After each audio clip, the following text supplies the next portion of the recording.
संध्या के समय जब आप आरती कर रहे हो, आरती का दीपक, आरती हो गया, आरती का दीपक रख दिए, अब आप एक पाठ बैठ गए। ये पुरुषोत्तम मास में पाठ की बहुत महिमा है। ये क्या पाठ करेंगे, कैसे पाठ करेंगे, पाठ का भी सुंदर एक नियम होना चाहिए। क्यों? क्योंकि आप ठाकुर जी के सामने बैठ के पाठ कर रहे हो, ठाकुर जी सुन रहे हैं आपका पाठ, राधा रानी सुन रही है। प्रथम कैसे आप शुरू करोगे? कोई गुरु स्तोत्रम दे करके।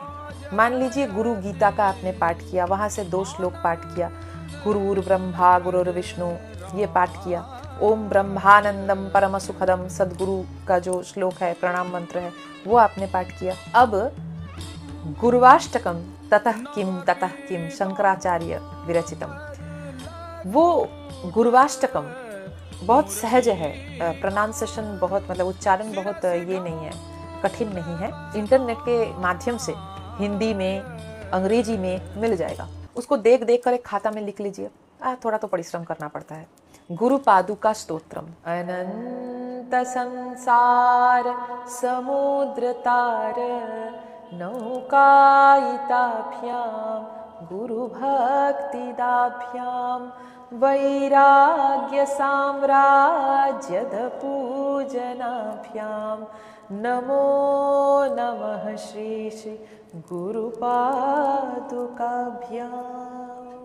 बहुत सुंदर, बहुत सुंदर, ये भी आपको मिल जाएगा। इसके बाद पुरुषोत्तम मास में जो सबसे महत्वपूर्ण है वो है श्रीमद् भगवद गीता की पुरुषोत्तम योग का पाठ। तो एकदम से पुरुषोत्तम योग पाठ करके बंद कर दिए, मतलब नियम ऐसा नहीं है। प्रथम आपको क्या पाठ करना पड़ेगा? ओम पार्थाय प्रतिबोधिताम, जहां से शुरू हो रहा है। फिर ध्यान, ओम शांताकारम भुजगशयनम। ध्यान के बाद क्या पाठ किए? पुरुषोत्तम योग पाठ किए, 15 अध्याय। प्रत्येक दिन का मैं बोल रही हूँ, एक दिन की एक दिन छोड़ दिया ऐसे नहीं, नियम लेना पड़ता है। प्रत्येक दिन वो पुरुषोत्तम योग जरूर ही पाठ कीजिए। पुरुषोत्तम योग पाठ कर लिए, फिर आप चले जाइए गीता महात्म। श्रीमद् भगवद गीता की कोई भी आप अध्याय पाठ करो, जरूर ही प्रार्थना और महिमा के साथ। अगर आप महिमा नहीं पाठ करोगे तो गीता पाठ का फल आपको नहीं मिलेगा। बहुत सारे लोग बोलते हैं कि हम लोग संस्कृत नहीं आते। मैं ऐसे लोगों को जानती हूँ जो संस्कृत तो दूर की बात है, 7 या 8 स्टैंडर्ड तक पढ़े हुए हैं और गृहस्थी ही है। केवल अपने प्रयास से ही वो श्रीमद् भगवद गीता का पाठ कर सकते हैं। तो आप भी कर सकते हो, आपको प्रयास करना पड़ेगा। इसके बाद श्री राधा कृपा कटाक्ष स्तोत्रम जरूर पाठ कीजिए। बहुत आसान है, आपको मिल ही जाएगा, उसका पाठ कीजिए।